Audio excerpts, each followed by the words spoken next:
In the metals quadrant, taking a look at the March copper futures contract, which gapped lower on the open, dropped down to a low print and then recovered. The March copper futures contract was actually down right around 0.5% at the open from yesterday's close, which is the gap that I'm speaking about. And then it dropped down to 3.800, which was down a full 1% on the day.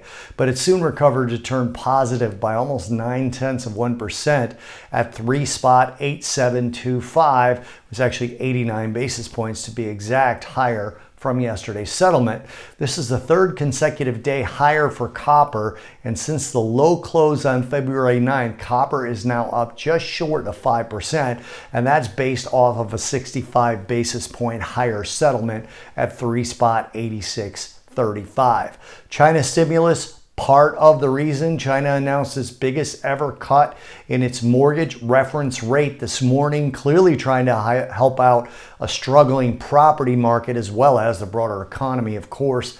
The 5-year loan prime rate, the LPR, was lowered by 25 basis points to 3.95% from 4.20%, while the 1-year LPR was left unchanged at 3.45. So again, this is meant to be a longer term assist to the real estate market. Obviously, copper is a huge component in the real estate market within China, who has historically been, at least recent history, the biggest consumer and smelter of the industrial metal. Also, we had dollar weakness today. You know, under normal circumstances, we have an inverse relationship between the dollar and industrial metals. Yields in the U.S. fell today, taking the dollar with them, which makes it the 5th consecutive day lower for the U.S. dollar in the aggregate. But today, the dollar had its biggest move lower against the euro, then the New Zealand dollar, then the pound in that order.